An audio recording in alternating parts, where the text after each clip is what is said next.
ईश्वराकारण करुणारुणालय भक्तवांछा कल्पतरू दीनानाथ पशुपतीनाथ भगवान शंकराची वाङ्मयी प्रतिमूर्ती शब्दमूर्ती श्री शिवमहापुराण केशवबाबांच्या या पवित्र दरबारामध्ये आपण गेली 2 दिवसापासून गोविंद बाबांचा हा समाधीचा स्वर्ण महोत्सव या महोत्सवानिमित्त सुंदर शिवमहापुराण कथा श्रवण करत आहोत। कालच्या कथा प्रसंगामध्ये आपण शिवमहापुराण श्रवण केल्यानंतर कोणाला काय मिळालं आणि शिवमहापुराणाचं महात्म्य जे व्यासाने शिवमहापुराणामध्ये गायलं त्या महात्म्याचं दर्शन करत होतो। काल आपण सुंदर देवराजाची कथा ऐकली, ज्या देवराजाने आयुष्यभर एकही चांगलं काम केलं नाही। मग तुम्ही म्हणताल एकदम सोपं झालं, आयुष्यभर काही चांगलं करायचं नाही, मरण्याच्या वेळी एक कथा ऐकायची, काही चांगलं करायचं नाही आयुष्यभर सेवा नाही, दान नाही, धर्म नाही, पुण्य नाही। आणि देवराजाने जशी एक कथा ऐकली तशी मरण्याच्या अगोदर एक कथा ऐकू। तुमचं मत 100% बरोबर आहे, त्या मताशी मी सहमत आहे, परंतु तुम्ही मरणार कधी तुम्हाला माहिती आहे का? इथं बसलेल्या कोणीतरी आपली तारीख सांगावी, सांगणाऱ्यांनी सांगावी आणि ऐकणाऱ्यांनी सांगावी। तुम्ही कोणत्या क्षणी जाता, मग त्या क्षणी शिवमहापुराण मिळेल का? नाही।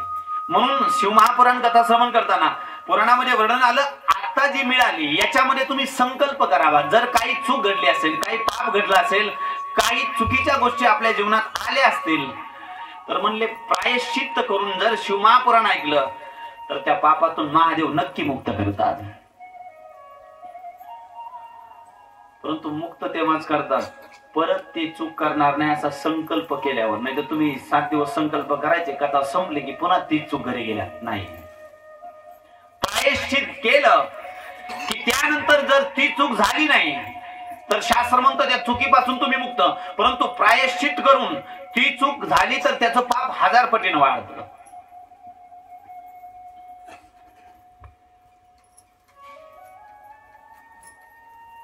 देवराजांनी केवळ आयुष्यामध्ये एकदा कथा ऐकली, म्हणून तर म्हटलंय मेरा भोला है भंडारी अरे नंदी की सवारी।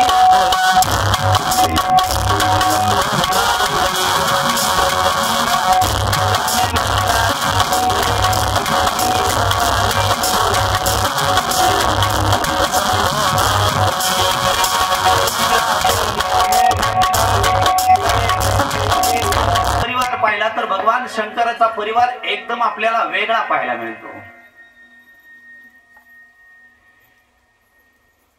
आपण जर गणेशाचा विचार केला तर गणेशाची आई पार्वती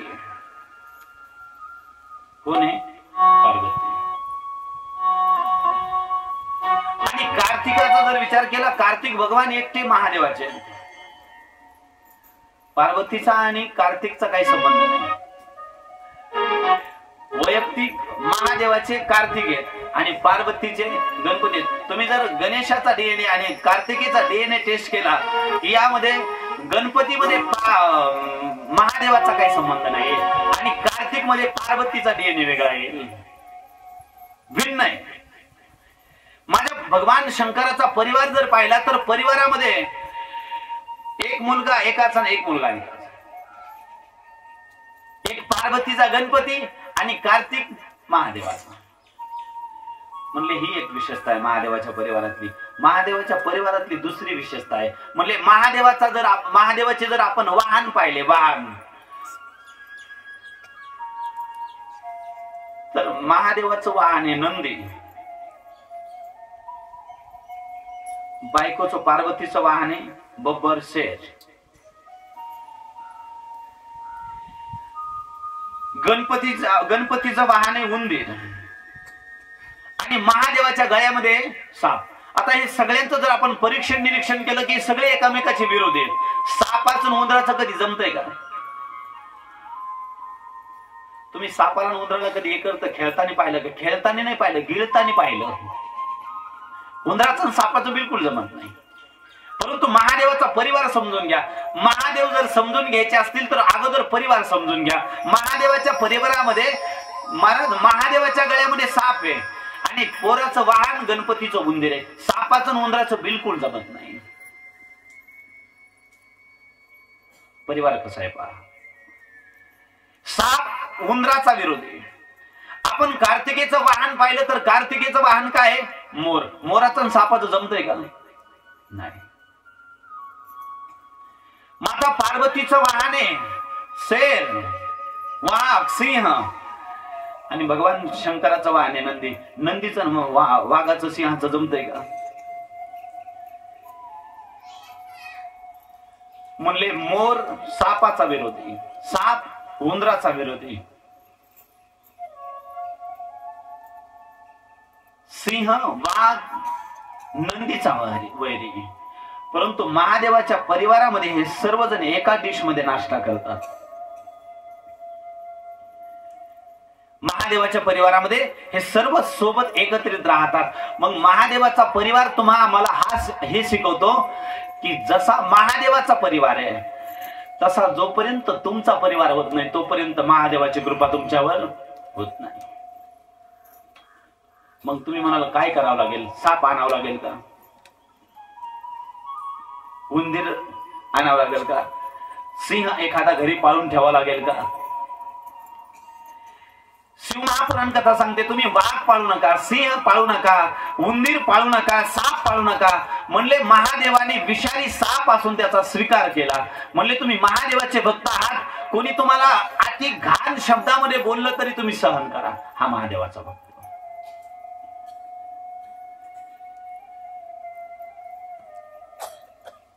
आता आपल्याला सहन होतंय का बरं? खरं सांगा. इथं माना हलवणं लय सोपं आहे. इथं सांगणं बी खूप सोपं आहे, इथं ऐकणं बी खूप सोपं आहे. परंतु घरी गेल्यानंतर असं जर कोणी आर्य केलं तर आपण कार्य करतो. महादेवाचा परिवार पहा. म्हणून ज्याच्याकडे महादेवाची सेवा आहे, ज्यांच्या घरी महादेवाची सेवा आहे त्याने अगोदर महादेवाचा परिवार डोळ्यासमोर आणायचा. आणि ज्यावेळी महादेवाचा परिवार तुमच्या डोळ्यासमोर येईल त्यावेळी तुमचाही परिवार तसा जर तुम्ही बनवत गेले तर महादेवाची पूर्ण कृपा तुमच्यावर होईल. महादेवाची कृपा व्हावी म्हणूनच कथा ऐकावी.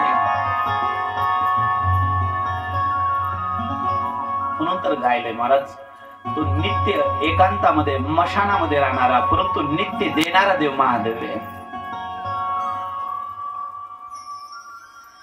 आणि त्या महादेवाला जवळ करण्याकरता, त्या महादेवाला आपलंस करण्याकरता जे महादेवाला प्रिय ते देणं महादेवाला अति प्रिय. म्हणून तुम्ही जर भागवत ऐकलं असेल तर भागवतामध्ये गोपींना जर सगळ्यात जास्तीचा राग कोणाचा येत असेल तर गोपीला सगळ्यात जास्तीचा राग त्या भगवान श्रीकृष्णाच्या बासरीचा यायचा. कोणाचा राग यायचा? बासरीचा. का बरं? त्या गोपींना वाटायचं त्या बासरीचं काय पुण्य आहे, 24 तास सोबत कमरेला. कारण भागवतामध्ये वर्णन आलं भगवान श्रीकृष्ण झोपले तरी बासरी बाजूलाच. ज्यावेळी वनामध्ये जंगलामध्ये गायी सांभाळायला गेले, मधुवनामध्ये गायी सांभाळायला गेले त्यावेळी बासरी कमरेला.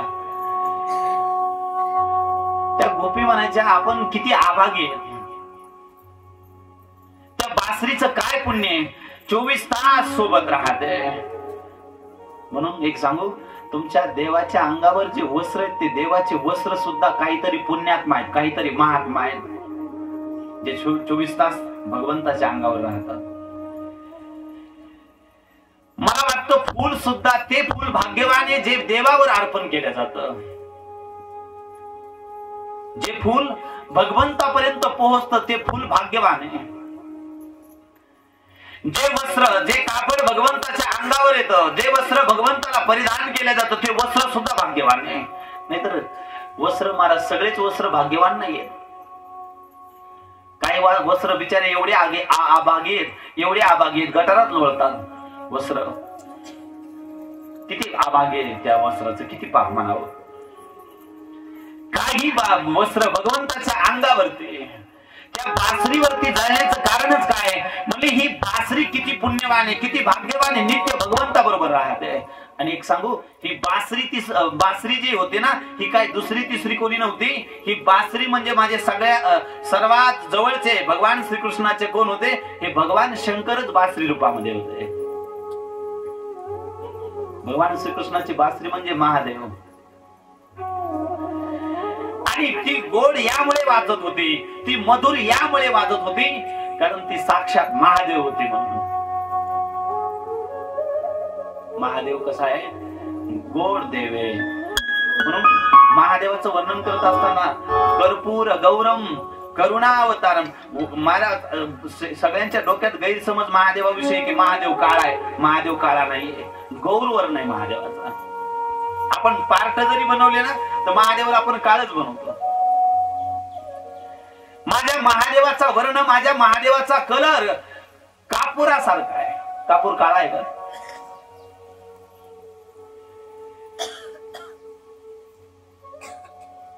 परंतु आपल्याकडे सगळ्यांकडे प्रथाच पडलेली. महादेव म्हणले की काळा. पार्थ बनवताना सुद्धा आमचे पार्थ बनवलेले म्हणतात, महाराज सावळी मुलगी सांगा, एखादी सावळा मुलगा सांगा ज्याला महादेव बनवायचे, तो सावळा पाहिजे. आणि पार्वती गोरी पाहिजे. पार्वतीपेक्षा गोरे माझे महादेव आहेत. रामापेक्षाही गोरे, कृष्णापेक्षाही गोरे माझे महादेव आहेत. म्हणून ज्यावेळी महादेवाकडे जातात त्यावेळी महादेवाला जर अति प्रिय काय असेल तर म्हणले अगोदर महादेवासारखा परिवार करा. महादेवाच्या परिवारामध्ये जसं प्रेम आहे तसं प्रेम अगोदर तुमच्या घरामध्ये असलं पाहिजे. आणि मला महाराज कथा आणखी 2-4 ऐकू, परंतु एवढं नाही होणार.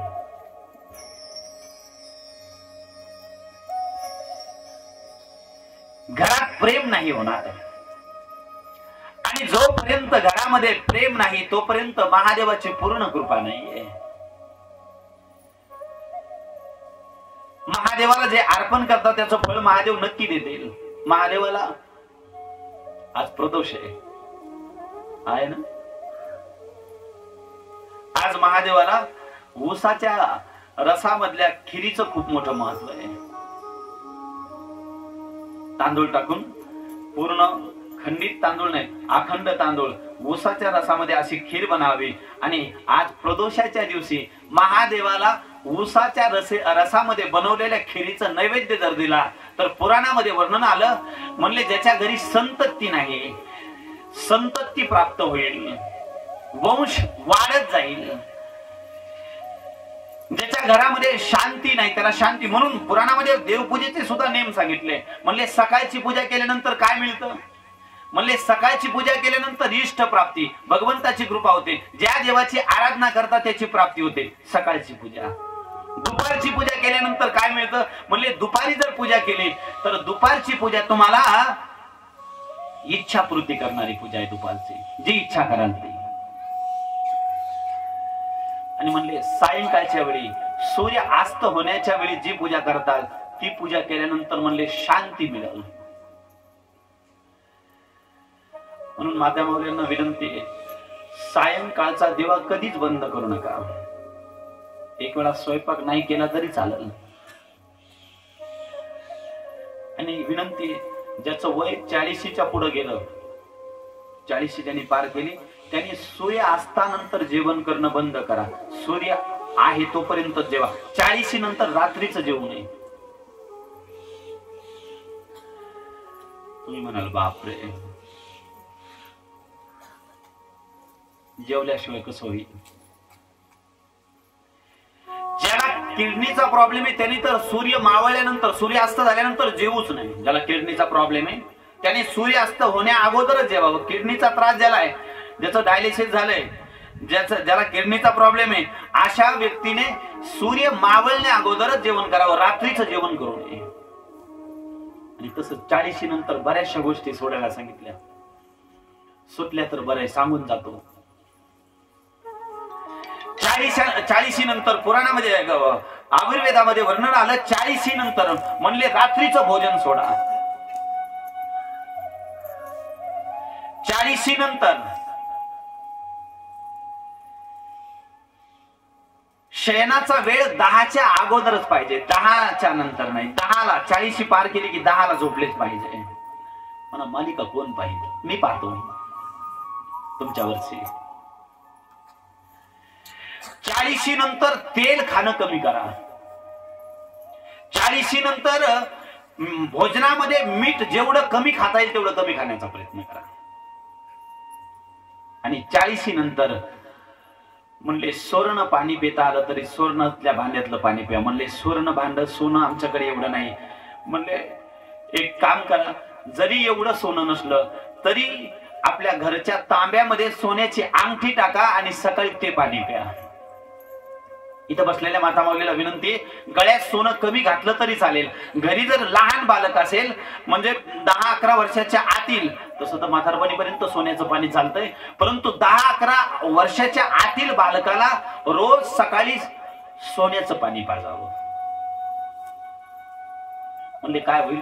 म्हणले बालक तेजस्वी होईल. गर्भवती मातेनं गर्भामध्ये बालक असताना जर सोन्याचं पाणी पिलं तर बालक तेजस्वी जन्माला येतो.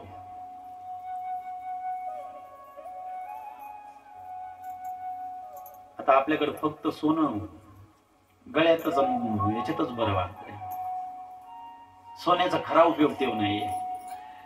सोन्याचा खरा उपयोग जर काय असेल तर सोनं रात्रीच्या वेळी ज्या तांब्यामध्ये पाणी ठेवतात त्याच्यात तुमच्या हातातली अंगठी टाका आणि सकाळी स्वर्ण पाणी प्या. म्हणले स्वर्ण पाण्याने क्रांती ही तेजस्वी होईल आणि अंतकरणही शुद्ध होईल सोन्याचं पाणी. कारण धातू नाम अस्मि कांचनम, भगवान श्रीकृष्णाने गीतेमध्ये म्हणले धातू मध्ये सोनं माझं रूप आहे. सोनं साक्षात भगवंताचं रूप आहे. परंतु सोनं दोन प्रकारचं आहे बरं, एक इमानदारीचं आणि एक लबाडीचं. जे सोनं इमानदारीचं आहे त्या सोन्यामध्ये भगवंत राहतात आणि ज्या सोन्यामध्ये लबाडी आहे, बेमानी आहे, दुसऱ्याला लुटलेलं आहे, त्याच्यामध्ये कलियुग राहतो. मग तुम्ही म्हणाल आमच्या सोन्यात कलियुग आहे का भगवंत आहे, कसं ओळखायचं? याचं काही प्रमाण आहे का? हो आहे. म्हणले जे सोनं रात्री झोपू देत नाही समजायचं हे कोणतं आहे? जे सोनं रात्रीचं झोपू देत नाही ते समजायचं हे सोनं लबाडीचं आहे. आणि जे सोनं असल्यानंतर बिलकुल काही फिकीर वाटत नाही, चिंता वाटत नाही, जेवण केल्याबरोबर झोप लागते, त्यांनी समजायचं हे सोनं आपलं इमानदारीचं आहे.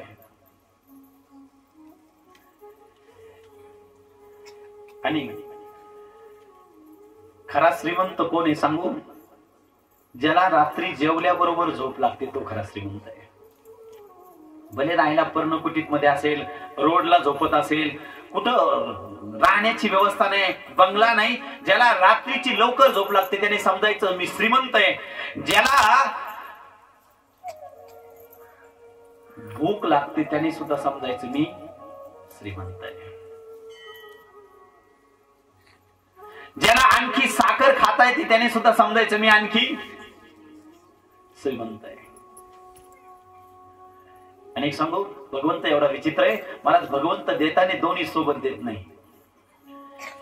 एक वेळा धन देईल तर महाराज धनापासून तुम्हाला काही त्याचा उपभोग घेऊ देणार नाही.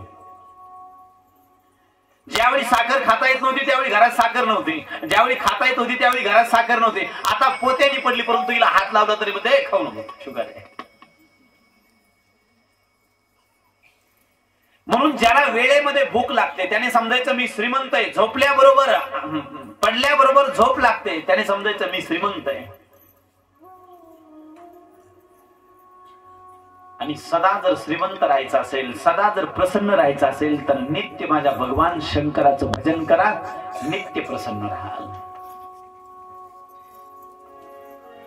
जपो रे नाम मेरे भोले का, जपो रे नाम मेरे भोले का, जपो रे नाम मेरे भोले का, जपो रे नाम मेरे भोले का,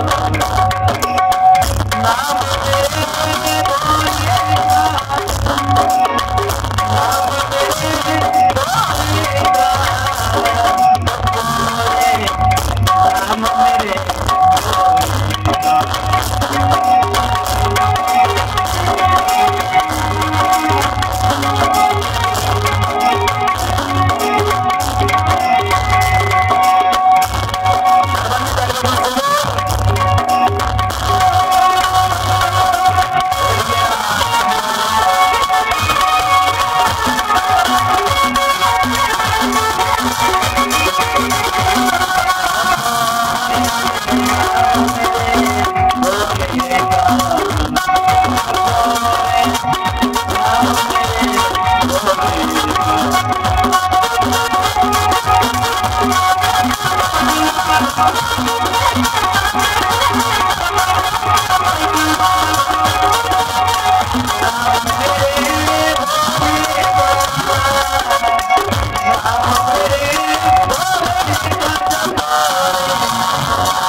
नाम मेरे भोले का।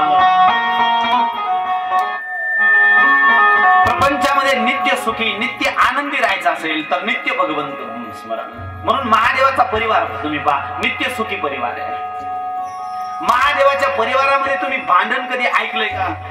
आता आपण महादेवाच्या मंदिरामध्ये गेल्यानंतर भांडण करतो ते सोडून द्या।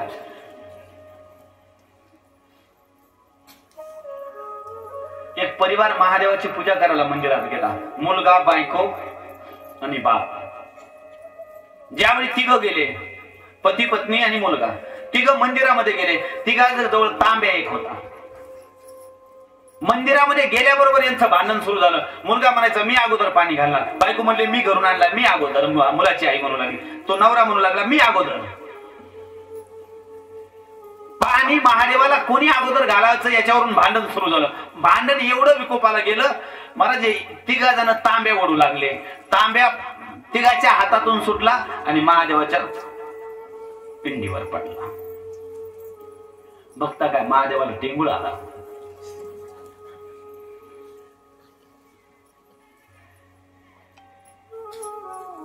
पूजा राहिली, हे तिघ जण घरी गेले। काही वेळ गेल्यानंतर पार्वती आली। पार्वतीने महादेवाकडे पाहिलं तर म्हणले डोक्याला टेंगुळ कसा? महादेव म्हणले भक्ताचा पराक्रम आहे। कुठला भक्त आला होता? म्हणले भक्ताचा हा पराक्रम आहे। म्हणले भक्ताला तुम्ही काय दिलं? ते म्हणले मला एवढं मोठं गिफ्ट दिलं, मी त्यांना आणखी काय देऊ शकतो? काहीच दिलं नाही। पार्वती म्हणले नाही काहीतरी द्यायलाच पाहिजे। महादेव म्हणले काहीच दिलं नाही। म्हणले घरी जाऊन द्या आणि बायकोच ऐकावं महादेवाला सुद्धा लागतं। महादेव म्हणले देवी तुझी इच्छा आहे, ठीक आहे मी घरी जातो। घराकडे गेले, बेल वाजवली. बेल वाजवल्यानंतर घरात भांडणं तिघाचे पुन्हा सुरू. दार कोणी उघडायचं? मुलगा म्हणायचा आई तू उघड, आई म्हणायची अहो तुम्ही उघडा. तिघांमध्ये भांडण चालू. महादेव अर्धा तास दार. कस तरी ठराव झाला. शेवटी आईनं मुलाच्या माघार घेतली, दार उघडलं. पाहतायत तर महादेव आतमध्ये आले. म्हणले तुम्ही दर्शनाला आले होते, काही गडबडीमध्ये देण्याचं राहिले, देण्याकरता आलो, मागा. आता मागण्याकरता पुन्हा भांडणं सुरू.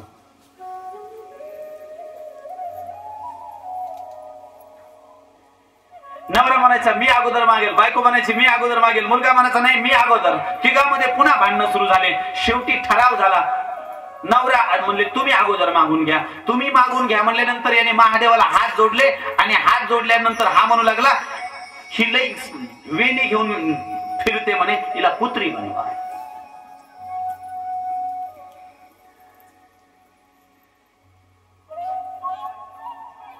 आता याने मागितलं होतं, तिचं राहिलं होतं. ती म्हणली मला कुत्री तर याला सुद्धा कुत्रा बनवा म्हणे. हा कुत्रा झाला, ती कुत्री झाली. मुलाला म्हणले तुला काय मागायचं? मुलाने हात जोडले आणि मुलगा म्हणला देवा सगळं पहिल्यासारखं पुन्हा करा. जसं पहिलं होतं तसं परत करा. म्हणजे पहिला माझा बाप जो माणूस होता त्याला पुन्हा माणूस बनवा, आईला पुन्हा आई बनवा. महादेव म्हणले तथास्तु. पुन्हा कुत्र्याची स्त्री झाली, कुत्र्याचा पुरुष झाला. महादेव म्हणले जाऊ का? म्हणले जा. महादेव घरी आले. काही लाभ मिळाला का? मिळाला. महादेव घरी आले, काही आनंद घेता आला? कशामुळे? कशामुळे? केवळ भांडणामुळे. म्हणून माझी विनंती आहे, महादेव जर घरी यावा वाटत असेल आणि महादेवाने आपल्यावरती कृपा करावी असं वाटत असेल तर घरचं भांडण संपलं पाहिजे की नाही? आणि खरं संपल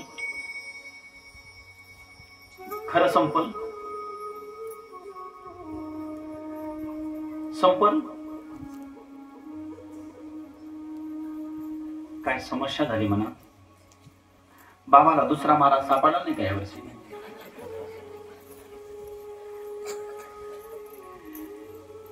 एवढाच एक का महाराष्ट्रात कथा सांगणारा? दुसरे होते ना, दुसरा सांगायचा ना.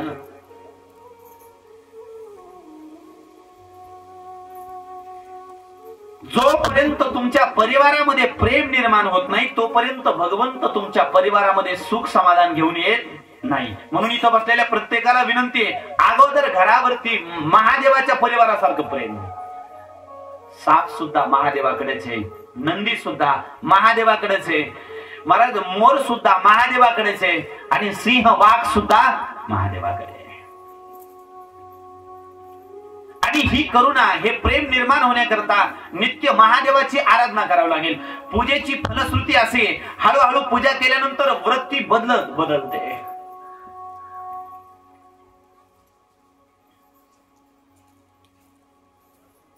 हळूहळू विचार बदलतात.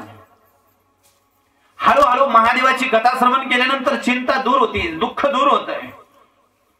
आज प्रदोष आहे. या प्रदोषाच्या दिवशी महादेवाकडे जात असताना सुंदर महाराज महादेवाकडे जाताना उसाच्या रसातली खीर बनवून घेऊन जा.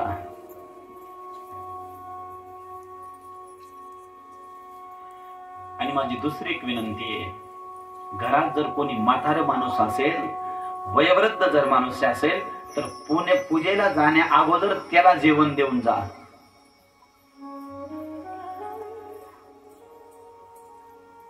महादेवाला तुमच्या घरची पूजा सुद्धा कळते बरं.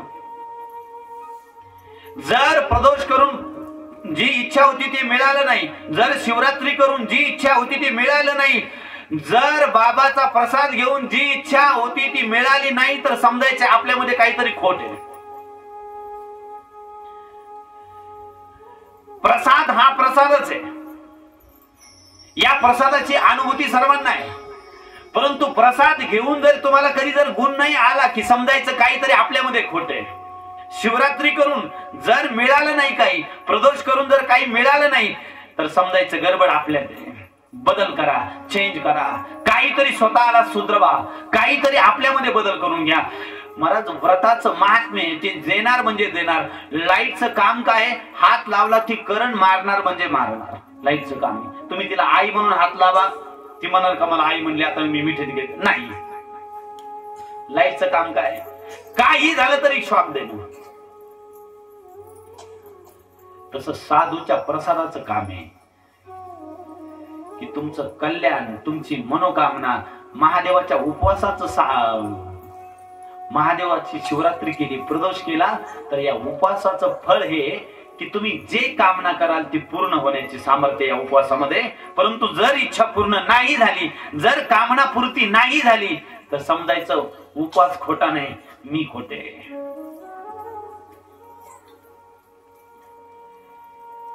आणि जोपर्यंत अगोदर महादेवासारखा परिवार बनवत नाही तोपर्यंत महादेवाची पूर्ण कृपा नाही. भगवान सूर्य म्हणतात, ऋषींनो, या प्रपंचातल्या कितीही टेन्शनापासून, कितीही दुःखापासून दूर करणारी ही भगवान शंकराची कथा आहे. आणि इथं बसलेल्या प्रत्येकाला एक विनंती आहे, सुखानंतर दुःख सुद्धा आहे हे कायम लक्षात ठेवा. तारुण्यानंतर म्हातारपण आहे हे लक्षात ठेवा. की तुम्ही म्हातारे होणार नाही हा गैरसमज डोक्यातून काढून टाका. तारुण्यानंतर म्हातारपण निश्चित आहे, सुखानंतर दुःख निश्चित आहे, दुःखानंतर सुख सुद्धा निश्चित आहे. ठराविक या सृष्टीमध्ये कोणीच काही ठेवलेलं नाहीये. या जगतामध्ये कोणी परमानंट नाहीये. काही काळापर्यंत आपण आलेलो आहे. जगत में कोई न परमान,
हे काही दिवसात करता मिळाले.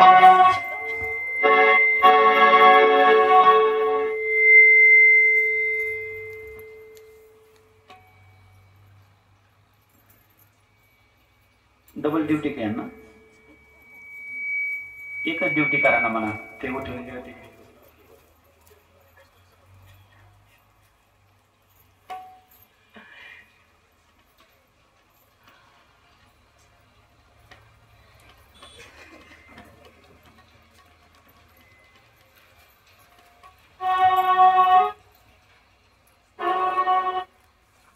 5 दिवस असं नका करू.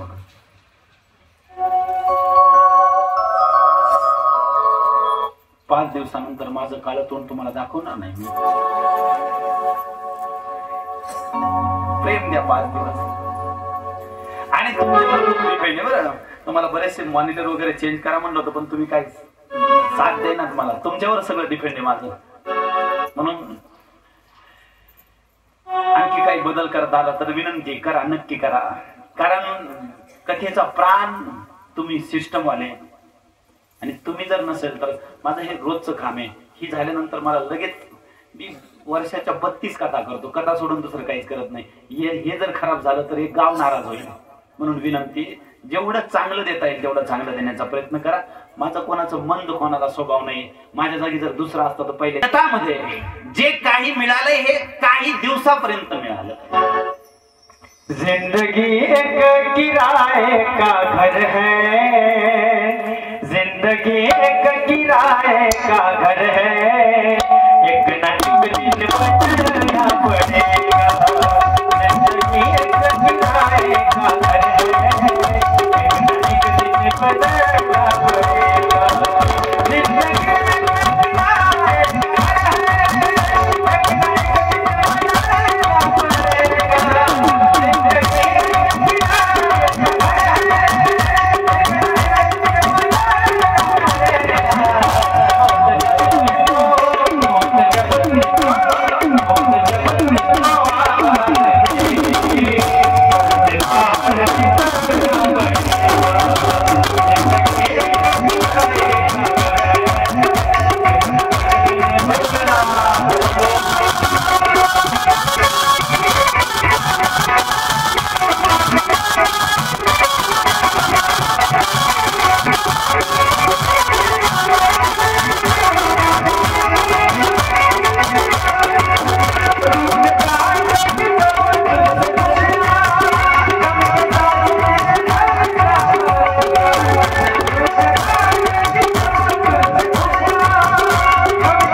दिवसापर्यंत मिळालेलं आहे. काही दिवसानंतर हे राहणार नाहीये.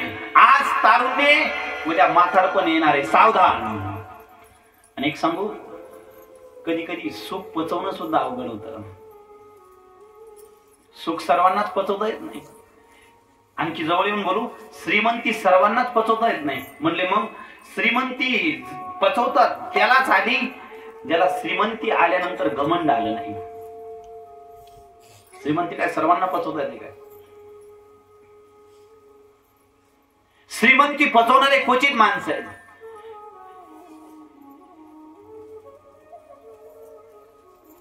सुख सुद्धा सर्वांना पचवता येत नाही. सुख पचवणं सुद्धा खूप अवघड आहे. सुख पचवणं काय सोपी गोष्ट आहे काय? एकाला 50 लाखाची लॉटरी लागली. सुख पचवणं किती अवघड याच्या करता सांगतो बरं. 50 लाखाची लॉटरी लागली. लॉटरीचं तिकीट घरी आलं. नवरा घरी नव्हता, बायको घरी होती. बायकोकडे तिकीट दिलं. म्हणले काय? म्हणले की तुमच्या पतिदेवाला 50 लाखाची लॉटरी लागली. बायको हुशार होती. हिनं विचार केला, जर अचानक यांना मी सांगितलं आपल्याला 50 लाखाची लॉटरी लागली तर अटॅक घेऊन मारायचे, कारण एवढे पैसे कधी पाहिले नाही. पत्नी हुशार होती. तिने आपल्या गावातील ब्राह्मण देवतेला बोलवलं आणि ब्राह्मण देवतेला बोलवल्यानंतर ब्राह्मण देवतेला म्हणले एक काम करा, माझ्या पतिदेवाला 50 लाखाची लॉटरी मिळाली.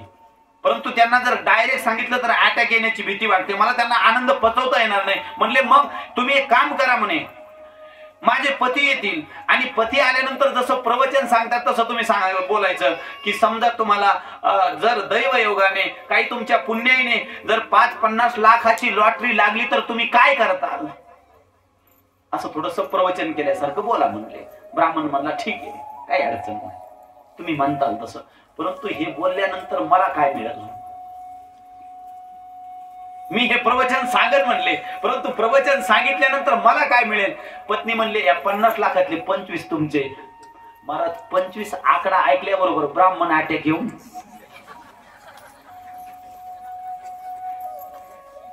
ब्राह्मण गेला. ब्राह्मणाने विचार केला 100, 200, 500च्या पुढे माझा आकडा गेला नाही. आज अचानक एका पूजेमध्ये 25 लाख ब्राह्मणाला अटॅक आला. मला सांगायचा भाव हा आहे की सुख पचवणं सुद्धा अवघड आहे.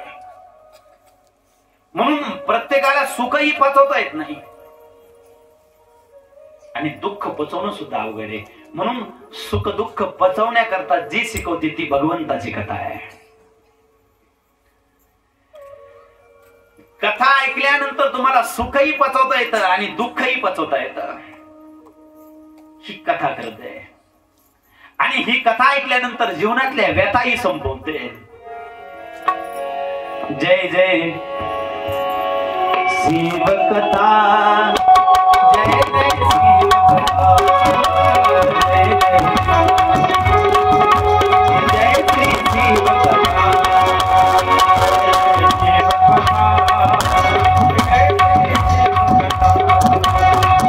कथा ऐकल्यानंतर दुःख दूर होतं. या कथेने प्रपंचातील दुःख समाप्त होतं. सुद्धी महाराजांनी ज्यावेळी सांगितलं कथा दुःखाचं निरासन करते, दुःख समाप्त करते, त्यावेळी शौनकादी ऋषीने प्रश्न केला. म्हणले कथा ऐकल्यानंतर कोणाचं दुःख दूर झालं का? म्हणले कोणाच्या जीवनामध्ये टेन्शन होतं, दुःख होतं आणि त्यांनी महादेवाची कथा ऐकली आणि कथा ऐकल्यानंतर त्याचं दुःख दूर झालं. असं काही चरित्र, असं काही कथा आहे का पुराणामध्ये? त्यावेळी आदरणीय सुद्धी महाराजांनी शौनकादी 88,000 ऋषींना नारदाचं चरित्र सांगितलं. म्हणले नारदाला सुद्धा एकदा चिंता निर्माण झाली आणि नारदाने कथा ऐकल्यानंतर नारदाची चिंता दूर झाली. महाराज नारदाचं नाव ऐकल्याबरोबर आश्चर्य वाटले. म्हणले नारद ना घर ना दार, बायको ना पोर, ज्याच्याकडे घर नाही, दार नाही, बायको नाही, मुलगा नाही, ब्रह्मचारी असणारे नारद महर्षी, या नारदाला कशाचं दुःख निर्माण झालं? म्हणले जे नित्य नारायण नारायण भजन गातात ते नारद दुखी. म्हणले आम्हाला बाकीच्या कथा नंतर सांगा, अगोदर नारदाचं चरित्र सांगा.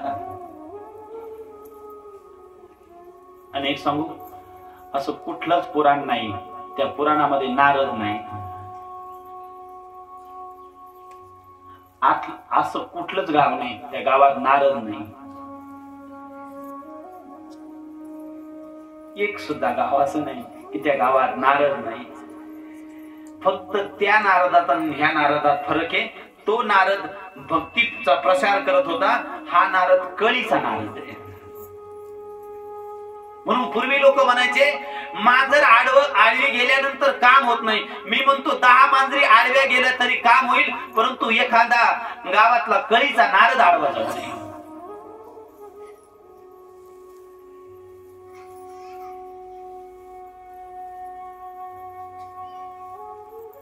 आज ऋषींना आश्चर्य वाटलं. म्हणले नारदाला चिंता, जे नित्य नारायण नारायण भजन करतात त्या नारदाला कशाची चिंता? त्यावेळी नारदाचं चरित्र सांगायला सुरुवात केली. म्हणले एक वेळा नारद महर्षी या पृथ्वी तलावरती भ्रमण करत करत निघाले आणि भ्रमण करत असताना अनेक तीर्थावर फिरले.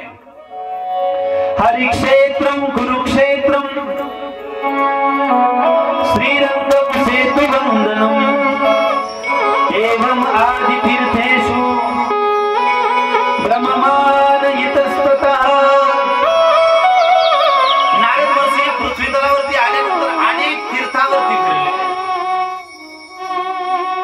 आणि ज्यावेळी अनेक तीर्थावरती फिरले त्यावेळी भ्रमण करणाऱ्या नारदाने विचार केला मी कुठेतरी एकांतामध्ये जावं आणि एकांतामध्ये जाऊन मी काहीतरी साधना भजन करावी. म्हणून भ्रमण करणारे नारद हिमालयाकडे निघाले आणि ज्यावेळी हिमालयाकडे निघाले त्यावेळी पुराणामध्ये वर्णन आलं, हिमालयाकडे जात असताना मार्गामध्ये एक गुफा दिसली आणि नारदाने विचार केला या गुफेमध्ये बसून जर मी भजन केलं तर. आणि ज्या गुफेमध्ये प्रवेश केला महाराज, त्या गुफेमध्ये जाऊन डोळे बंद केले आणि खरोखर नारदाला भाव समाधी लागली. ज्या नारदाला दक्ष प्रजापतीचा शाप होता, नारदाला दक्ष प्रजापतीने शाप दिला होता. का? कारण ज्यावेळी दक्ष प्रजापतीचे सगळे मुलं संन्यासी बनवले, साधू बनवले, त्यावेळी महाराज याला राग आला दक्षाला. दक्षाने विचार केला, या नारदाने आतापर्यंत माझ्या मुलाला संन्यासीच बनवलं, या नारदाला शाप दिला पाहिजे. नारदाला शाप दिला, म्हणले आजपासून तू कोणाच्याही घरी 2 मिनिटाच्या वर थांबू शकत नाही, एका जागी 2 मिनिटाच्या वर थांबू शकत नाही. दक्षाला राग का आला? फक्त मुलं संन्यासी साधू बनवले म्हणून. आपल्याला साधूचं दर्शन घ्यायला आवडतं, नक्की आवडतं, परंतु आपल्या घरी एखादा साधू जन्माला यावा असं वाटतं का? वाटतं?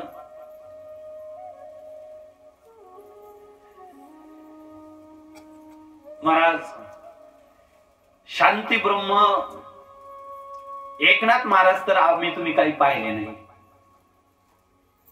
शांती ब्रह्म एकनाथ महाराज आम्ही तुम्ही पाहिले नाही, आणि मला वाटतं तुम्ही पैठणलाही गेल्या नसताल शांती ब्रह्म एकनाथ महाराज पाहिला. परंतु मला वाटतं मरेपर्यंत पैठणला नाही जाणं झालं, शांती ब्रह्म एकनाथ महाराज नाही पाहणं झाले, तरी पांडुरंग बाबा साक्षात शांती ब्रह्म एकनाथ महाराज होते. बाबाच्या रूपामध्ये बिलकुल नाथ महाराजांसारखं. म्हणून तुम्हाला नाथाच्या घरी जायची गरज नाही, नाथाच्या पैठणला तुम्हाला जाण्याची गरज नाही. शांती ब्रह्म एकनाथ महाराज पाहायची इच्छा झाली की इथे यायचं. जी उदारता नाथामध्ये होती तीच उदारता मी आता 2 दिवस झाले फक्त मी बाबांचा चेहरा पाहिला, आणि बाबांची जी शांतता आहे ती चेहऱ्यावर सगळे सांगून जाते. नाथ जसे उदार होते, महाराज नाथ महाराज सुद्धा एवढे उदार होते, नाथाच्या घरी चोरी करण्याकरता चोर आले.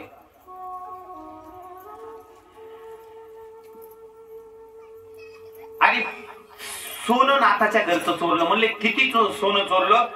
म्हणले नाथाच्या घरचं सोनं चोरत असताना म्हणले 1 तोळा 2 तोळे चोरलं नाही, डायरेक्ट पोते भरून घेऊन जात होते. नाथ खूप श्रीमंत होते. महाराज पोत भरलं की याने त्याच्या डोक्यावर द्यावं, त्याने त्याच्या डोक्यावर द्यावं, सगळ्याच्या डोक्यावर दिलं, एकटं तसंच राहिलं. बाकीचे पोते घेऊन निघाले, हे एकटं पोतं उचलत होतं. एकट्याला पोतं उचलं ना म्हणून नाथ महाराजांनी पाहिलं. अरे बाबा म्हणले थांब थांब, काही गडबड नाही, मी तुला पोतं उचलून देतो. आणि नाथाने स्वतःच्या हाताने सोन्याचं पोतं त्या चोऱ्यावरती डोक्यावरती उचलून, स्वतःच्या हाताने उचलून डोक्यावर ठेवलं, जा म्हणले घेऊन. हे नाथ महाराज.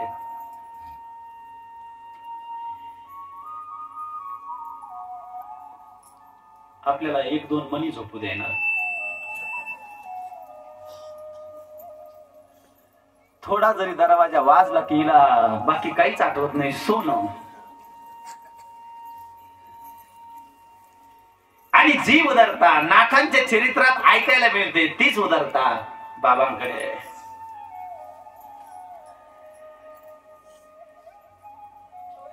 मी नारद चरित्र सांगत होतो. नारदाने ज्यावेळी गुफा पाहिली त्यावेळी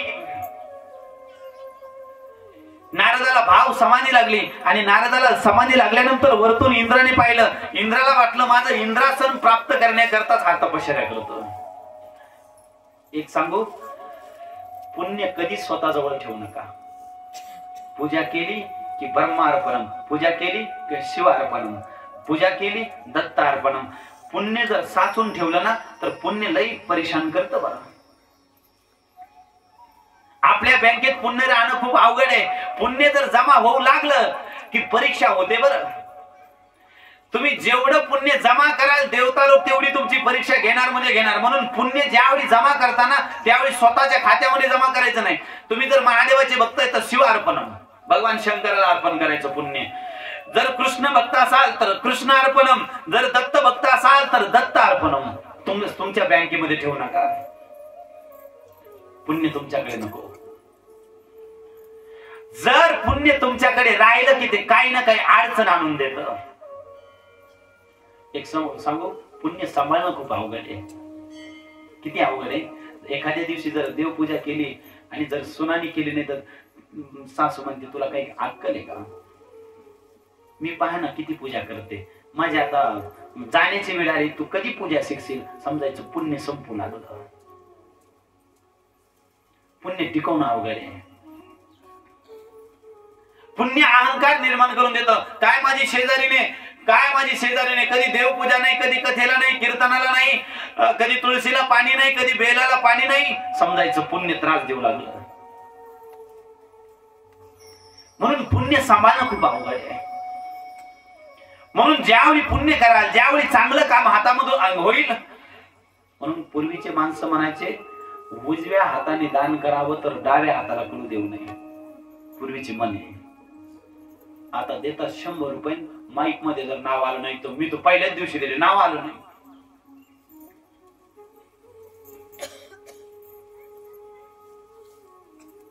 पुण्य बोलावं लावतं. चोरी केल्यानंतर कोणी सांगितलं का माईक मध्ये माझं नाव घ्या, मी चोरी केली? चोरी पाप आहे. पाप कोणी म्हणतं का माझं नाव घ्या, मी अमुकामुकाच्या घरी चोरी केली? इथं जर आले आणि 100-200 रुपये जर दान केले, जर नाव नाही आलं तर मी पहिल्या दिवशी दिले, नाव का नाही आलं?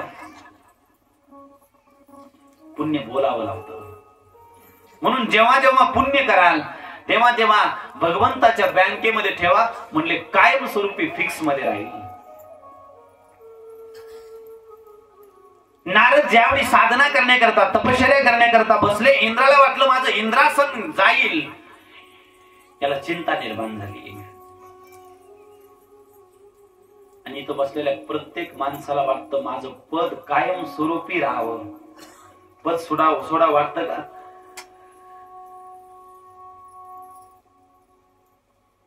तुम्ही म्हणाला आमच्याकडे कोणतंच पद नाही. तुमच्याकडे लय पद आहेत. सासू सुद्धा पदच आहे, सोडा वाटतंय का? हे पदच आहे. सासू हे पद आहे, सोडा वाटतं. आणि जर खरं वाटत असेल तर आज घरी गेल्याबरोबर सुनबाईकडे चाव्या देऊन टाका. सोडा वाटतं? नाही सोडा वाटत. बऱ्याचशा माता मावल्या घरात दुखी याच्यामुळे, पहिला मला सांगून किराणा आणत होता, मला सांगून रेणापूरला जात होता, मला सांगू, आता तिला सांगतो. समजायची पदाची अपेक्षा सुटली नाही. आणि इथं बसलेल्या माता मावल्याला विनंती आहे, जसं जसं वय वाढल ना तसं तसं बोलणं कमी करा. तुम्ही सुखी राहता. तुमच्या तोंडामुळे तुम्हाला सुख भेटणार.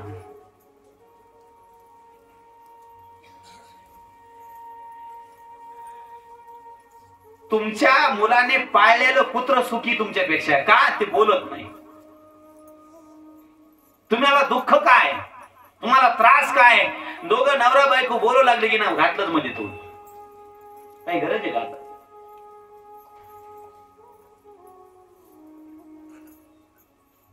आता ते काम करायचं तुमचं वय राहिलं नाही. आता त्यांचा संसार आहे, बोलले, चालले, विकलं, खाल्लं, काय केलं त्यांचं आहे. आता तुम्ही पद त्यांच्याकडे देऊन टाकावं. सुटतंय का पद? सुटल का? नाही सुटणार. सोडणं खूप अवघड आहे. आणि एक सांगू, ज्याला सोडता आलं ना तो सुखी आहे, ज्याला सोडता आलं नाही तो कायम दुखी आहे. सोडता आलं पाहिजे.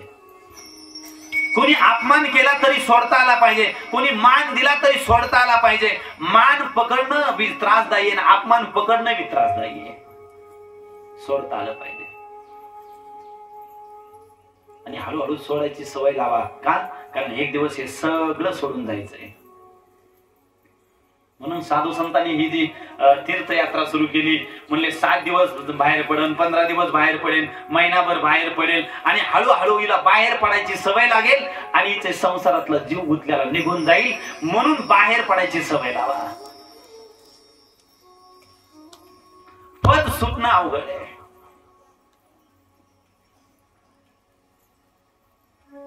आज इंद्राला वाटलं माझं इंद्रासन जर गेलं तर माझं काय होईल, म्हणून इंद्राला चिंता निर्माण झाली आणि इंद्राने कामदेवाला बोलवलं.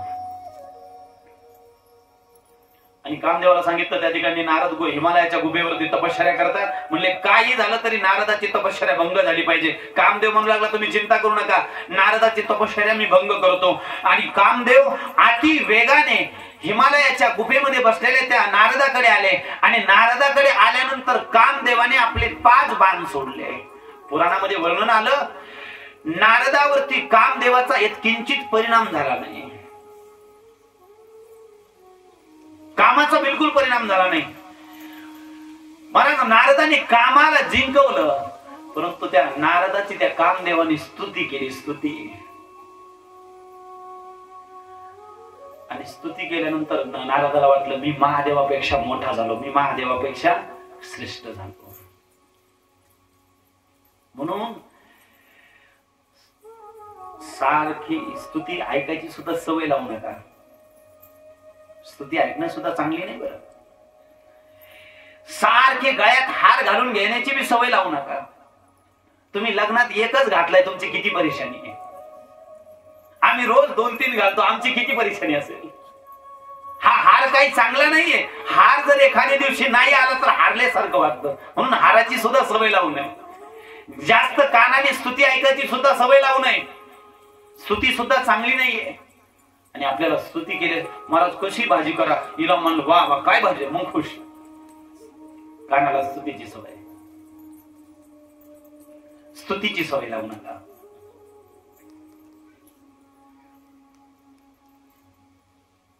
स्तुती किती घातक आहे, स्तुती किती विचित्र आहे, स्तुती किती त्रास देते, याचं उदाहरण जर पाहायचं असेल तर फक्त नारदाचं चरित्र. हे चरित्र तुमच्या नाही लक्षात राहिलं तरी काही अडचण नाही. स्तुती किती त्रासदायी आहे एवढं कळून घेण्याकरता फक्त नारदाचं चरित्र आहे का.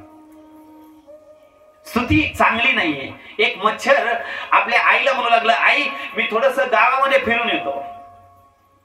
मच्छर आईची आज्ञा घेऊन फिरायला गेलं आणि फिरायला गेल्यानंतर सायंकाळच्या वेळी फिरून आलं. आईने विचारलं तुला या गावामध्ये फिरताना कसं वाटलं. मच्छर म्हणलं आई काय सांगू म्हणे, मी जिथं जात होतो तिथं टाळी वाजत होती. आईने मच्छराला सांगितलं बाळा या टाळ्यापासूनच सावधान राहा. ह्या टाळ्यात तुझा कधी घात करतील काही सांगता येत नाही. ज्याला कळालं त्याला धन्यवाद. टाळी कधी वाजते, मच्छर कानाजवळ आलं आणि ती टाळी कशासाठी वाजते, त्याला मोक्ष देण्यासाठी. मग टाळी चांगली नाही, स्तुती चांगली नाही. एका घरामध्ये 2 तोत्र्या मुली होत्या, लग्नच जमत नव्हतं.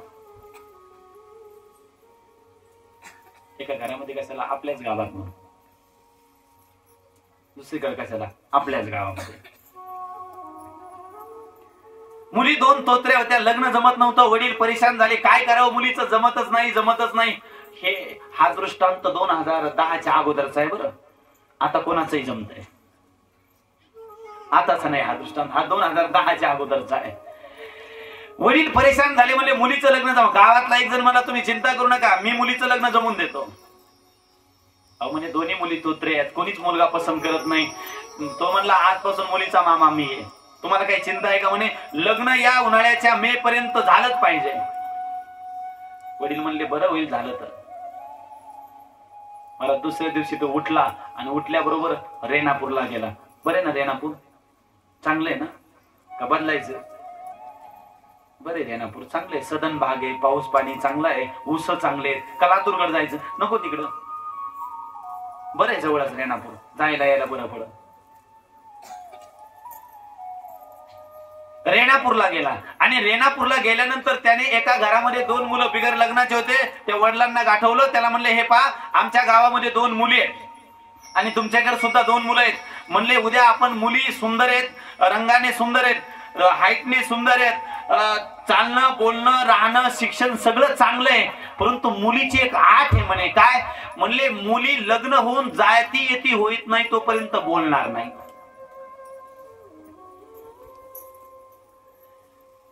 नवरदेवचा बाप म्हणला महिनाभर नाही बोलले तरी काही अडचण नाही,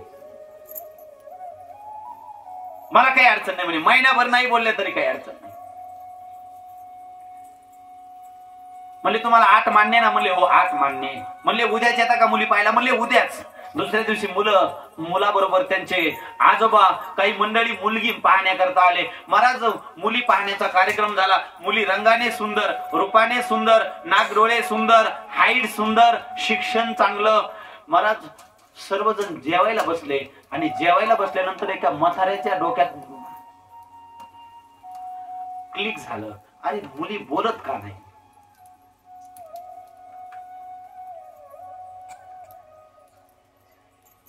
एवढ्या सुंदर मुली आहेत, शिक्षण चांगलं आहे, दिसायला चांगलं, नाका डोळ्यामध्ये चांगले आहेत, ह्या बोलत का नाही? महाराज मुली पाहायचा कार्यक्रम झाला. सर्वजण जेवायला बसले आणि जेवणामध्ये त्या दिवशी नेमकी कढी बनवली होती. त्यांनी कढीचा एक फुरका मारला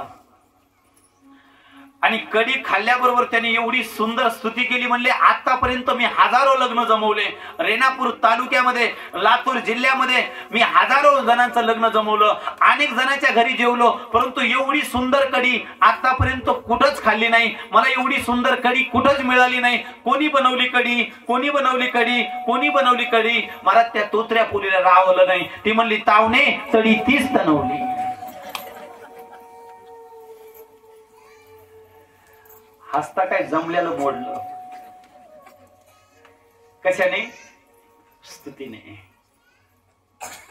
म्हणून या कानाला कधी स्तुती ऐकायची सवय लावू नका. ही जर स्तुती ऐकायची सवय लागली ना तर हे कान कधी कधी तुम्हाला परेशान करते. आज कामदेवावरती नारदाने विजय मिळवला, परंतु कामदेवाने नारदाची स्तुती केली. अरे म्हणले तुम्ही तर महादेवापेक्षा श्रेष्ठ आहेत. म्हणले मी एकदा महादेवाची तपश्चर्या भंग करण्याकरता आलो, महादेवाला राग आला आणि रागामध्ये महादेवाने मला जाळून भस्म केलं होतं. म्हणले तुम्ही महादेवापेक्षा श्रेष्ठ झाले. आणि याला सुद्धा वाटलं, खरोखर नारदाला वाटलं मी सुद्धा महादेवापेक्षा श्रेष्ठ झालो. आणि लगेच अभिमानाने उठले आणि पहिल्याच गाडीने महादेवाकडे. महादेव म्हणले कुठून आले? अभिमानामध्ये म्हणू लागले मी हिमालयाच्या गुफेमध्ये बसलो होतो. म्हणले साधना करत होतो. म्हणजे तुम्ही साधना करत असताना जसा कामदेव आला होता तसा कामदेव आला होता, तुम्ही तरी जाळून भस्म केला. या पठ्ठ्याने भगवान शंकर समजून गेले, अभिमान झाला. जे नारद राम कथा गात होते ते नारद आज काम कथा गाऊ लागले. कशामुळे? फक्त स्तुतीमुळे.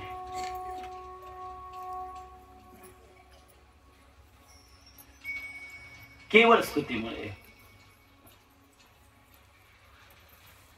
आणि महाराज अहंकाराची एक विशेषता आहे, अहंकार ज्ञानाला लवकर परेशान करतो. तुम्हाला एखादं भजन येऊ द्या, एखादं भजन आलं का अभिमान होतो, मी गेल्याशिवाय भजन सुरूच होत नाही. एखादं भजन येऊ द्या, हसल्याचा अर्थ अनुभव आजच आला वाटतो. अभिमान. जर थोडं बहुत काही वाजवता येऊ लागलं की अभिमान होतो, मी गेल्याशिवाय कोणी वाजवतच नाही.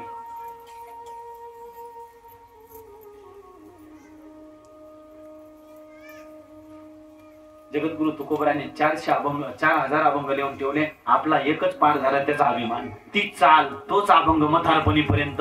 तो जर दुसऱ्याने म्हणला तर भांडतो, माझा तू का म्हणला? तू काय लिहून घेतला काय बॉर्डवर? एक अभंग येऊन आम्हाला एवढा अभिमान होतो. जगद्गुरु तुकोबराने 4000च्या पुढे अभंग लिहून ठेवले.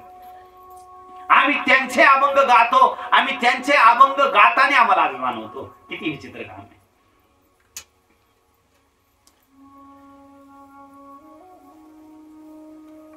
आणि माझी एक विनंती आहे, जे तुम्हाला मिळालंय ना ते वाटून द्या. जर तुम्हाला भजन येत असेल तर तुमच्या हयातीमध्ये जर 10-20 जणाला भजन जर नाही शिकवलं तर वरती गेल्यानंतर देव म्हणेल तू नरकात जा. का? म्हणले तू 10-5 जणाला शिकवलं नाही. तुम्हाला जर टाळ वाजवता येत असेल तर वरती गेल्यानंतर देव विचारेल तू किती जणांना टाळ शिकवला. जर तुम्हाला वाजवता येत असेल तर भगवंत वरती गेल्यानंतर किती जणाला तू वाजवायचं शिकवलं विचारेल. आणि जर का इथून हे दान करून गेले नाही की वरती काय काय परेशानी होईल देवाला आणि तुम्हालाच माहिती.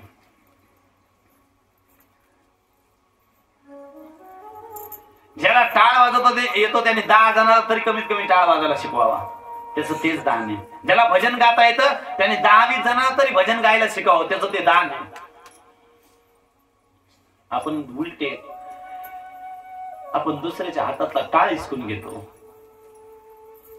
वरती गेल्यानंतर खूप फजिती. आपल्याला अभिमान परेशान करतो. नारदाला परेशान केलं. नारद जे रामकथा गात होते आज ते कामकथा गाऊ लागले, आणि ज्यावेळी कामकथा गाऊ लागले त्यावेळी भगवान शंकराने सांगितलं, म्हणले आता जी कथा सांगितली मला ती कथा तुम्ही भगवान विष्णूला सांगू नका.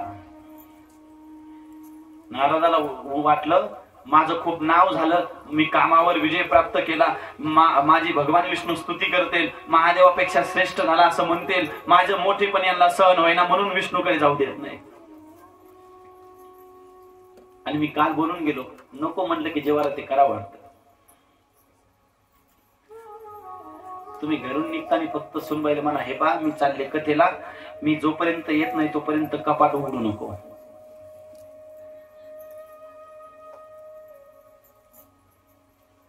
मी जोपर्यंत परत येत नाही तोपर्यंत कपाट उघडू नको.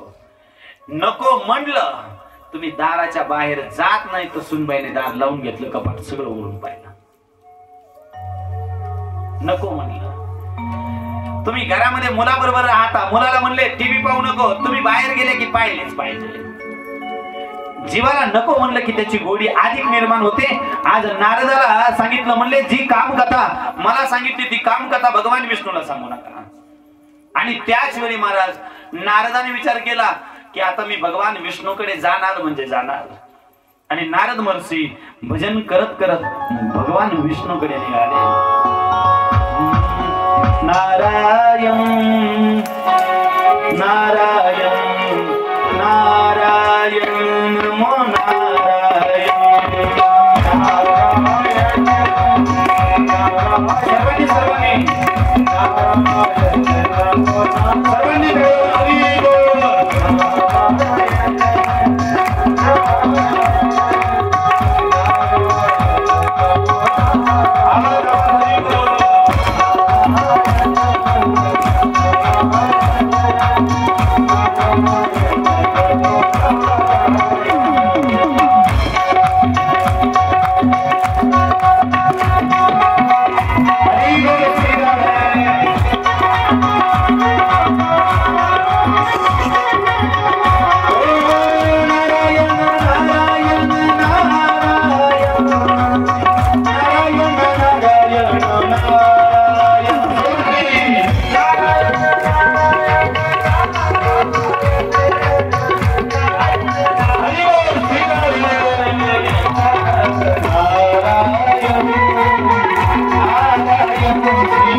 मला सांगितली ती काम कथा भगवान विष्णूला सांगू नका आणि नको म्हटल्याबरोबर नारदाने आपला विना घेतला आणि डायरेक्ट भगवान विष्णूकडे. ज्यावेळी भगवान विष्णूकडे आले त्यावेळी विचारलं, खूप दिवसानंतर येणं केलं. म्हणले हो, गुफेमध्ये बसलो होतो, तपश्चर्या करत होतो. भगवान विष्णू समजून गेले, अहंकार झाला. आणि एक सांगू, भगवंत तुमच्या सर्व अवगुणाचा स्वीकार करू शकतो, परंतु अभिमानाचा कधी स्वीकार करत नाही. एक वेळा तुमच्या कामाचा स्वीकार करेल, तुमच्या क्रोधाचा स्वीकार करेल, तुमच्या लोभाचा स्वीकार करेल, परंतु तुमच्या तीळ मात्र अभिमानाचा स्वीकार बिलकुल भगवंताला मान्य नाही. अभिमान झाला की संपला. म्हणून घर बांधल्यानंतर मी बांधलं कधीच म्हणायचं नाही, बाबाच्या कृपेने झालं, बाबाच्या आशीर्वादाने झालं. नाही तर काही काही घरी गेल्यानंतर आम्हाला असं पाहायला मिळतं, महाराज बापाच्या काळात काही नव्हतं, पठ्ठ्यानी बांधलं, बापाला काही जमलं नाही. मी जसा करता झालो तसं कामाला लागलो, नोकरीला लागलो, हे केलं ते केलं, इकडं दुकान तिकडं दुकान, हे केलं, एवढा बंगला बांधला, संपला.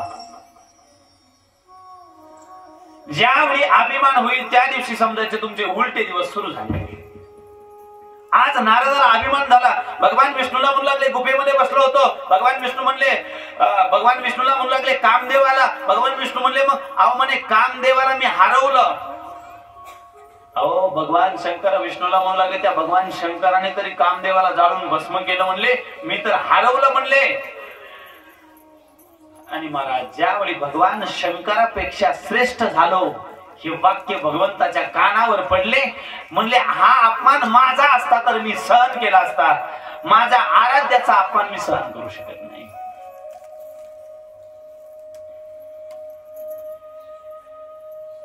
महादेवाला रामाचा अपमान झालेला बिलकुल चालत नाही आणि रामाला महादेवाचा अपमान झालेला बिलकुल चालत नाही.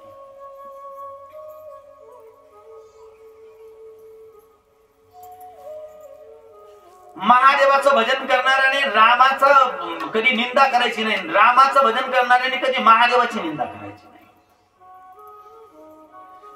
कारण प्रत्येक अवतारामध्ये एकामेकाच्या लीलेमध्ये एकमेक जण सहभाग, प्रत्येक लीलेमध्ये, प्रत्येक अवतारामध्ये. राम अवतारामध्ये सुद्धा हनुमंतराय कोण आहे? महादेव आहे. कृष्ण अवतार झाल्यानंतर सुद्धा महादेव कृष्णाबरोबर होते आणि प्रत्येक लीलेमध्ये सहभागी झाले. ज्यावेळी भगवान श्रीकृष्णाने रासलीला ठेवली त्यावेळी सर्व गोपींना महाराज त्या बासरीचा आवाज गेला. गोपींना बासरीचा आवाज गेला यामध्ये विशेषता नाही, या बासरीचा आवाज कैलासावरती गेला. पार्वतीनं सुंदर शृंगार करायला सुरुवात केली. महादेवाने शृंगार पाहिला आणि पार्वतीला विचारलं, म्हणले कुठं चालली? म्हणले तुम्ही एकदा मला न सांगता गेले होते, मी सुद्धा तुम्हाला सांगणार नाही.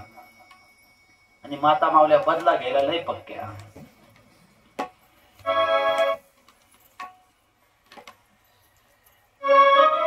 भगवान शंकर म्हणले मी कधी तुला सांगितलं नाही. म्हणले राम अवतारामध्ये रामाचं दर्शन घ्यायला गेले तेव्हा मला सांगून गेले होते का? म्हणले नाही. मग सोबत कोण होतं? म्हणले मला नेलं होतं का? म्हणले नाही. कोणाला नेलं होतं? म्हणले काग घुसून दिला.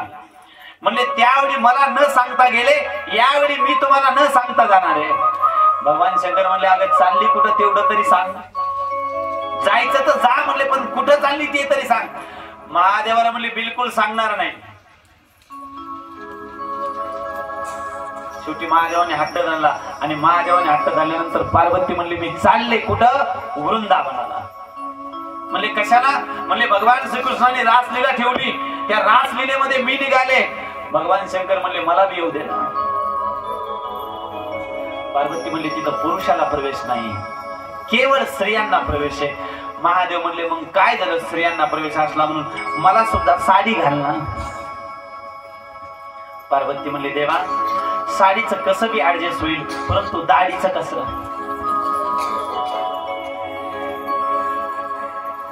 मी साडी ऍडजस्ट करून देईल, परंतु दाढीचं काय करायचं?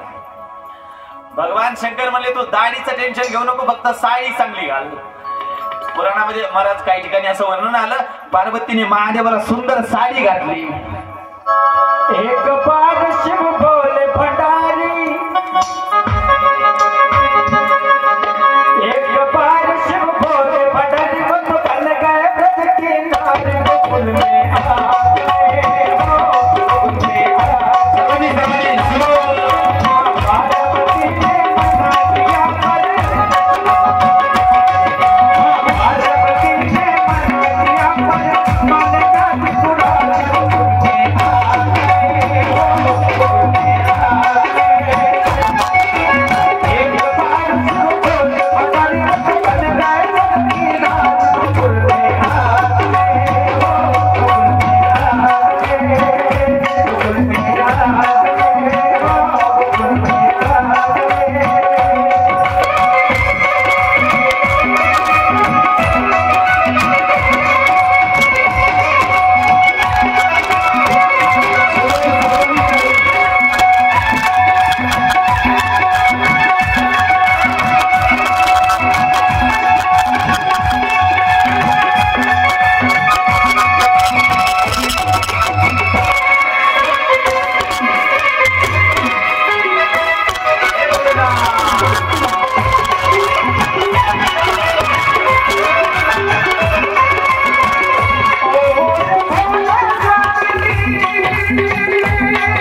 साडी घातली.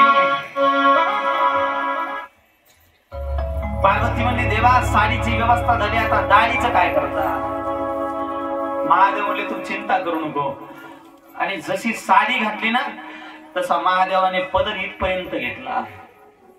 म्हणून पहिला पदर इथपर्यंत होता, नंतर इथपर्यंत आला, नंतर इथपर्यंत आला, नंतर इथपर्यंत आला. आता घेऊ नका, राहू द्या, काही अडचण नाही. पूर्वीचा पदर इथपर्यंत होता. आणि इथं बसलेल्या माझ्या सासवाबाईला विनंती आहे, वयोवृद्ध माता माऊलीला विनंती आहे, पदरामुळे घरात सुनाबरोबर बिलकुल भांडत जाऊ नका. तिच्या डोक्यावर 16 mm चा खिळा ठोकला तरी पदर राहणार.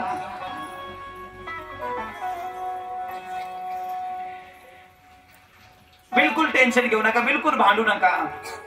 कारण आणखी 10 वर्षानंतर तुमच्या गावात जीन्स वाली सून येणार आहे. आणखी 10 वर्षाने जीन्स घातलेली सून तुमच्या दारात येणार आहे. मग साडीवाली बरी का जीन्स वाली बरी? तुम्ही म्हणाल कसं आम्ही तर घेणार नाही. तुम्ही कस काय घेत नाही मी बी पाहतो ना. तुमच्या मुलीनं तुम्हाला जीन्स घातलेली आवडते, तिनं जर जीन्स घातली तुम्ही म्हणल्या नाही आमच्या गावात असं चालत नाही, आमच्या गावात असं चालत नाही, ती फेसबुक उघडेल तुमचा नमुना दाखवेल. हे तुझाच आहे का नमुना?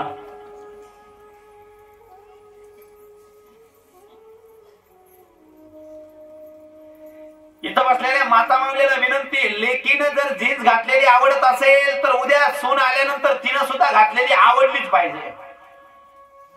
लेकीनं कसं राहिलं तरी चालतं, सुनीनं नेमच पाहिजे.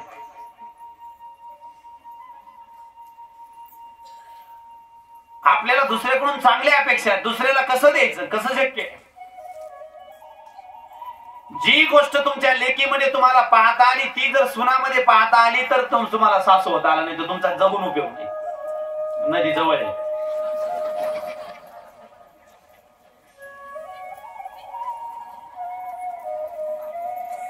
जे लेकीमध्ये पाहण्यात आनंद वाटतो, विचित्र आहे बाबा संसार, खूप विचित्र आहे.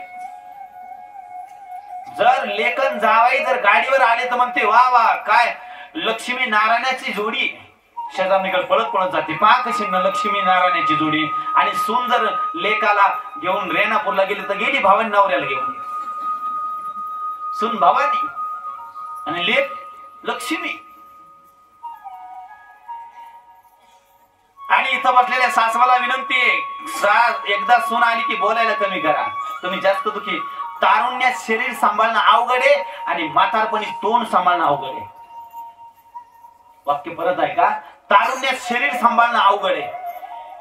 तिथं तुम्ही तारुण्यात पहा माणसं गुरगुरच करतात, याला हाणू का, त्याला मारू का, याला हे करू का. तारुण्यात शरीर सांभाळता आलं त्याला मला व्यवस्थित जगता आलं. आणि म्हातारपणी ज्याला तोंड सांभाळता आलं त्याला सुद्धा जीवन व्यवस्थित जगता आलं. म्हातारपणी तोंड सांभाळणं लय अवघड आहे. ज्या गोष्टी तुम्हाला तुमच्या परिवारामध्ये पाहिजे त्या गोष्टी अगोदर तुमच्या परिवारामध्ये तुमच्यात पाहिजे. सून जीन्सवर येऊ नये वाटत असेल तर मुलीला घालू देऊ नका. आणि मुलीला जीन्स घातलेली आवडत असेल तर सुनाची सुद्धा आवडली पाहिजे, नाही तर ती तिसऱ्या मजल्यावर ढकलून देईल तुम्हाला.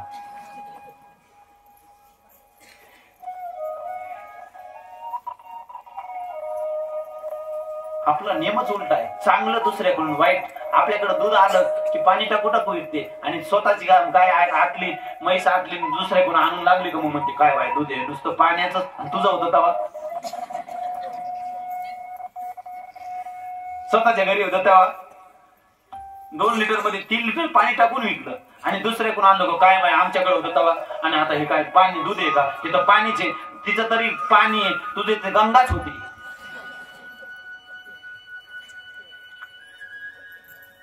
आपला स्वभाव तसा आपण म्हणूला दुसऱ्याकडून चांगली अपेक्षा, स्वतः चांगलं काही द्यायचं नाही. जगाचा नेम आहे, सृष्टीचा नेम आहे, चांगलं द्या रिटर्न चांगलं मिळेल. बाजरी पेरल्यानंतर कुठं गहू उगले असं ऐकलंय का तुम्ही? ज्वारी पेरल्यावर बाजरी उगली असं कुठं ऐकलंय का? झालंय का कुठं रेणापूर तालुक्यामध्ये की आमक्याने ज्वारी पेरली बाजरी उगली? नाही. सृष्टीचा नेम